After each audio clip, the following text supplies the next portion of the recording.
नमस्कार दोस्तों, हमारे नेट के हिंदी के सिलेबस के अंदर जो 21 कहानियाँ लगी हुई है उनको किस प्रकार पढ़ा जाए। और 21 कहानियों को देख के इतना घबराना नहीं है, कहानियाँ ही हैं और कुछ नहीं इनके अंदर। और इनको किस प्रकार पढ़ा जाए और इनके नोट्स मैं दिखाऊंगा किस प्रकार नोट्स बनाने हैं आपको, और आपको मूल टेक्स्ट लाके किस प्रकार उसको पढ़ना है, और टेक्स्ट लाना कहाँ से है, कहानियों का डाउनलोड कहाँ से करना है, वो भी सब इस वीडियो में बात करने वाले हैं। और कहानियाँ कब पढ़नी चाहिए वो भी मैं बताने वाला हूँ। और ये कहानियों के नंबर आप एक सीधे बात ये सोच लो कि ये फ्री के नंबर है। सीधी बात है, ये मतलब मुफ्त के नंबर है जो आपको उठाने हैं पूरे के पूरे सही करने कहानियों के सवाल। सीधे बात करते हैं कि आपको किस प्रकार पढ़ना चाहिए। सबसे पहले आपको इस प्रकार, मैंने जो यहाँ पे प्रिंट निकाला हुआ है, ये है मेरे पास कहानियों का प्रिंट।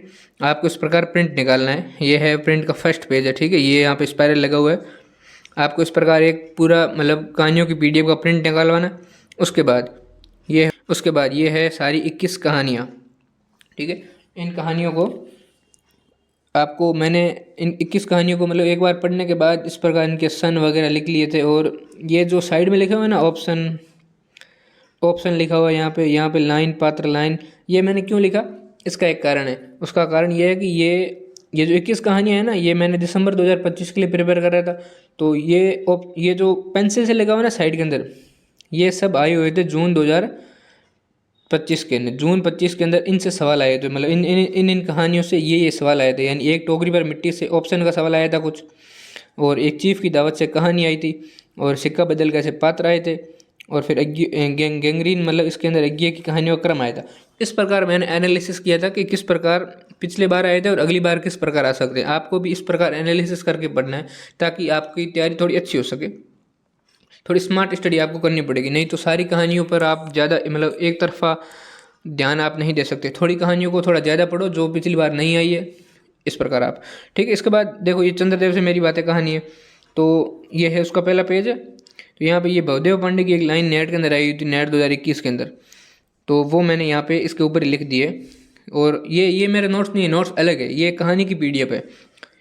इसके बाद मैं नोट्स भी दिखाऊंगा। यहाँ पर वो गजंस, बैल, चूहा और मयूर, ये 5 आए थे पक्षी के नाम, मतलब सॉरी पशु पक्षी दोनों के नाम आए थे। इनको मैंने लिख लिया था। अब तो मतलब मैंने सोचा मैं ये क्यों लिखूं, इतना डीप में थोड़ी पूछेंगे। लेकिन फिर चंद्रदेव से मेरी बातों का सवाल था शायद, वो आपकी बार आया था ना एक, वो इंग्लिश के शब्द आगे पीछे करने का भाई साहब, वो मैंने भी एक्सेप्ट नहीं किया था कि वो ऐसा सवाल आ सकता है। बट क्या करें, वो ठीक है। मैं मतलब इस प्रकार आपको पढ़ना है कि इसके बाद ये है धुलाई वाली कहानी। धुलाई वाली के अंदर मतलब ये मैंने यहाँ पे क्यों लिखा है ऊपर नोट्स, इसकी मैं कारण बता देता हूँ कि पहले आपको क्या करना है। सबसे पहले आपको कहानी पढ़नी है। इसकी PDF निकालो, कहानी को पढ़ो पूरा। कहानी पढ़ लिया आपने, कहानी के पढ़ने के साथ ही साथ आप जो भी यहाँ पे डिटेल देखो, जैसे जो भी पात्र का रिश्ता, पात्र कितने पात्र है वो पहले यहाँ पे ऊपर लिख लो आप, इसी के अंदर ऊपर लिख लो। उसके बाद पात्रों का आपस में रिश्ता क्या है वो लिख लो। और इसके बाद कोई भी अलग से नाम है, जैसे काशी के क्षेत्र का नाम, जनजीवन, स्त्री पुरुष, ये सब आए थे। और धुलाई वाली का अर्थ होता है नृत्य करने वाली, ये भी मैंने यहाँ लिखा था। और फिर यहाँ पे ये पात्र है, पात्र की जानकारी, और सरस्वती में प्रकाशन, ये सारी चीज़ें आपको पहले यहाँ पे लिखनी होगी, ठीक है। पहले यहाँ पे आप लिखो, मतलब कहानी पढ़ने के साथ साथ ही, कहानी के साथ साथ इसको आपको लिखना है कहानी के अंदर से निकाल के, पहली बात ये। और कहानी को अच्छे से आप अंडरलाइन कर पढ़ सकते हो। कोई भी मतलब गाँव का नाम आए उसको अच्छे से अंडरलाइन करो और उनको पढ़ो। इसके बाद ये जैसे मैंने यहाँ पे लिखा हुआ है, माधवराव सप्रे, एक टोकरी पर मिट्टी कहानी थी। उसके जैसे एक टोकरी पर मिट्टी में माधवराव सप्रे के कथन मुझे ये कहीं पे मिल गए थे, 4-5 कथन, ठीक है। तो मैंने इसको लिख लिया था क्योंकि ये इंपॉर्टेंट हो जाती, क्योंकि माधवराव सप्रे हमारे है सिलेबस के अंदर। और यहाँ पे इनकी थोड़ी रचनाएं थी, और माधवराव सप्रे का खुद का थोड़ा सा जीवन परिचय। इस प्रकार आपको इसके साथ ही साथ लिखना है। और बाद में क्या करना वो मैं आपको और बताऊँगा। इसके बाद इस प्रकार आप पढ़ो। ये पिता कहानी थी, इसको मैंने मतलब इतना रगड़ के इसलिए पढ़ा था क्योंकि ये अलग अलग पेन के निशान दिख रहे होंगे, पहले रेड और फिर ब्लू। तो मैंने इसको पहले एक बार पढ़ा नॉर्मल, फिर PYQ देखे थे। PYQ देखने के बाद पिता कहानी के सवाल आए थे, तो मुझे उनकी भनक तक निकली। मैंने सोचा ये तो इसमें था ही नहीं। फिर मैं दोबारा से गया यहाँ पे कहानी पे, दोबारा मुझे वो मिल गया। मैंने कहा इतना ऊपर से कहानी को बिल्कुल नहीं पढ़ना है, मतलब हल्के में तो नहीं लेना कहानी को। कहानी है इस प्रकार टालना नहीं है, और नॉर्मल कहानियाँ हैं इस प्रकार आप इसको ईजी भी ले सकते हो, ठीक है। सारे सवाल सही कर देंगे, ये कॉन्फिडेंस होना चाहिए आपके अंदर।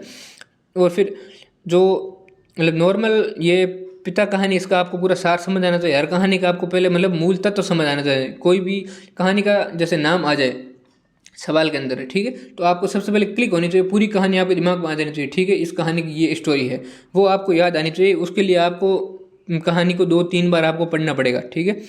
आपको मतलब मैंने इस पिता कहानी को 2-3 शायद 3-4 बार ही पढ़ा है, मतलब हर कहानियों को 3-4 बार पढ़ा है, ठीक है। और पिता कहानी मुझे थोड़ी मतलब ऐसे अजीब लगी कि मैंने इसको अच्छे से पढ़ा और फिर भी मेरे PYQ के सवाल 1-2 बार गलत हो गए, तो मैंने फिर इसको अच्छे से पढ़ के सारे नोट्स बनाए थे। और ये है मेरे नोट्स, यहाँ पे आप देख लो। मतलब थोड़े सॉरी यार राइटिंग के लिए तो मुझे माफ़ कर देना, क्योंकि मुझे मेरे पास इतना समय नहीं था। मैंने थोड़ा कहानी के नोट्स बनाने का अंतिम में सोचा, ठीक है, क्योंकि मुझे ऐसा लग रहा था कि कहानी से मतलब गलत कहीं से सवाल नहीं होने चाहिए, जो टेक्स्ट से पढ़ रहे हैं उनसे गलत नहीं होना चाहिए। इसलिए एंड टाइम में पूरी कहानियों को इतने को हम नहीं पढ़ सकते, उसके लिए सीधी सी बात है हमें शॉर्ट नोट्स बनाने पड़ेंगे। तो मैंने जो पहले ऊपर लिखा था ना, मैंने कहा ना कहानी के ऊपर आपको लिखना है, उनसे आपको फिर यहाँ से शॉर्ट नोट्स बनाने हैं। जैसे राजेंद्र बाला घोष बंग महिला, इसकी सारी जानकारी, ठीक है। मतलब चंद बंग महिला की ये जो 4 रचनाएं हैं इनको आपको लिखना है। इनमें से शायद मतलब ये कुंभ में छोटी बहू या ये दालिया, इनमें से कोई एक आध आई हुई है रचना, पहले आपने पेपर में भी पूछी हुई है। इस प्रकार आपको लिखना है। इसके बाद चंद्रदेव से मेरी बातें की सारी जानकारी, भवदेव पांडे ने राजनीति का अनुमान, ये सब आपको लिखना है। और फिर दुलाई वाली, इस प्रकार आपको लिखना है। और ये जैसे मैं बता रहा हूँ निर्मल वर्मा की है परिंदे कहानी, तो ये मैं इतनी मतलब भरा भरा क्यों लग रहा है आपको, क्योंकि पहले जब मैं पहली बार पढ़ा था, पहली बार तो नोट्स बनाए थे, तो मतलब जैसे निर्मल वर्मा परिंदे लिखा मैंने, तो नॉर्मल मतलब एक पेज के लिए परिंदे को लिखा था, उसके अंदर पहली बार पढ़ा था, आधे पेज में परिंदे कहानी के नोट्स मेरे हिसाब से आ गए थे। फिर दूसरी कहानी में अमृतसर आ गया दूसरे पेज के अंदर, और फिर जे फिदा, इतने में लिखे थे पहली बार में। फिर मैंने PYQ अच्छे से एनालिसिस किया और अच्छे से पढ़ा, और फिर कहानी की जाकर देखा, और इतने सारे पॉइंट मुझे फिर से मिल गए कि एग्ज़ाम में आने लायक है। तो उनको मैंने फिर से इसके अंदर ऐड करता गया, ऊपर से नीचे तक पूरा इसके अंदर ऐड किया मैंने, ठीक है। मतलब इसलिए ये थोड़ा राइटिंग इधर उधर हो गया मेरा। और उसके बाद ये जैसे कौशिक गटवार शेखर जोशी है, तो शेखर जोशी की भी आपको रचनाएं लिखनी पड़ेगी। मैंने पिछले वीडियो में आपको बताया था कि जो कवि दिए हुए हैं इसके अंदर, उनकी भी आपको सारी रचनाएं याद होनी चाहिए, सारी की रचनाएं, उनका सन वगैरह सब याद होना चाहिए। और इसके बाद ये जैसे लाल पान की बेगम कहानी है, यार ये लाल पान की बेगम, यहाँ पर मैंने कुछ लिखा हुआ है 4th क्लास कहानी, मतलब ये 3rd क्लास में नहीं, मुझे 4th क्लास कहानी, इतनी घटिया कहानी मुझे ये लगी, मतलब अच्छी नहीं लगी मुझे, मतलब नहीं लगी, इसलिए मैंने ये माल ऐसे ही फ़न के लिए लिख दिया था। और फिर ये ईद का कहानी है, और फिर ईद का कहानी में जैसे आप कहानी पढ़ोगे आपको वैसे वैसे किस बच्चे के पास कितने पैसे थे वो आपको पता चलता जाएगा, किसके मतलब हामिद का बाप एजे से मरा था और माँ को पीलिया से माँ की मृत्यु हो गई थी। इस प्रकार आपको सारी चीज़ें लिखते जाना है, ताकि आपको फिर से कहानी एग्ज़ाम के टाइम में पढ़ने की ज़रूरत ना पड़े। आपको ये पढ़ोगे आपको पूरी कहानी का ओवरव्यू अपने दिमाग में आ जाएगा, ठीक है। तो मतलब अब आपको क्लियर हो गया होगा अच्छे से कि आपको क्या क्या पढ़ना है, किस किस प्रकार पढ़ना है। सबसे पहले आपको भी कहानी पढ़नी है, 21 कहानी है, एक दिन में एक कहानी पढ़ो। छोटी कहानियाँ हैं तो 2 दिन में पढ़ लो। चंद्रदेव से मेरी बातें, दुलाई वाली, ये 2 एक दिन में पढ़ लो, ठीक है। मतलब इस प्रकार आप छोटी को एक दिन में पढ़ लो 2 कहानियों को, और बड़ी कहानियों को एक दिन, जैसे परिंदे बहुत बड़ी, उसको एक दिन में पढ़ सकते हो आप। इस प्रकार आपको कहानियाँ पढ़नी है। 21 दिन में 20-21 दिन में खत्म हो जाएगी कहानी। उसके साथ साथ कहानी के ऊपर आपको लिखते जाना है नोट्स के रूप में, ठीक है। उसके बाद 20-21वें दिन आपको एक रजिस्टर लेना है छोटा सा, या फिर एक बड़ा रजिस्टर ले लो, उसके अंदर सारी रचनाएं टेक्स्ट की उनका नोट्स बना लो, उसके अंदर ही कहानियों के नोट्स बना लो।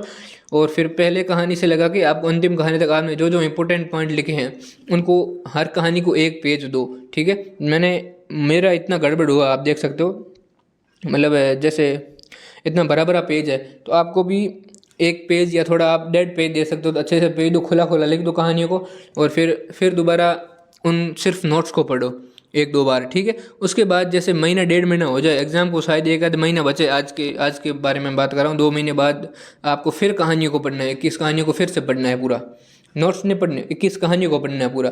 कहानियों को पढ़ने के बाद आपको फिर नोट्स पे रिलाई हो जाना है, फिर आपको नोट्स पढ़ते जाना, मतलब 7 दिन में 5 दिन में आप जितना भी आपको समय मिले, जिस हिसाब से आपका शेड्यूल बने, आपको ये नोट्स पढ़ते जाने हैं।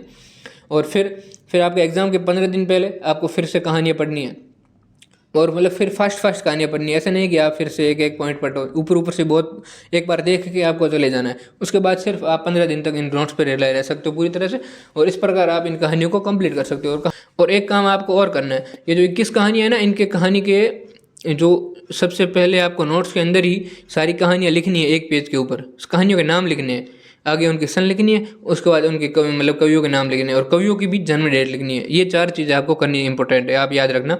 अब आप इतना हल्के में इनको मतलब किसी भी चीज़ को हल्के में नहीं ले सकते जिस प्रकार पेपर आया है। सबसे पहला पेज कहानी के नोट्स को आप बनाए, उसमें पहला पेज में आपको कहानियों के नाम लिखने जिस प्रकार इसके इंडेक्स में दिया हुआ था। कहानियों के सन लिखो, उसके आगे कवि का नाम लिखो, कवि की जन्म डेट लिखो। ये 4 चीज़ें आपको करनी है। उसके बाद ही आपको कहानी के नोट्स बनाने शुरू करने हैं और अब वो सारी चीज़ें सारी सन आपको याद होनी चाहिए, क्योंकि कहानियों के सन इधर उधर पूछे जा सकते हैं और वो गलत हो गए तो फिर वो अपने पैर पे कुल्हाड़ी मारना ही है। इतने सरल वो तो कुछ चीज़ ही नहीं है इसके लेवल को देखें तो, ठीक है। वो तो आपको याद होना ही चाहिए। मतलब आप ज़्यादा हार्ड लेवल की सोचोगे और ये चीज़ें मिस कर दोगे वो तो अच्छी बात नहीं है ना। ये भी आपको बिल्कुल बॉटम से शुरू करना पड़ेगा आपको, ठीक है। तो यही था वीडियो, और थोड़ा शॉर्ट में बनाना है, जल्दी में बनाने की कोशिश कर रहा हूँ ताकि आपका भी समय बचे और मेरा भी समय बचे। तो वीडियो देखने के लिए धन्यवाद, और वीडियो पसंद आए तो लाइक शेयर सब्सक्राइब आप कर सकते हो।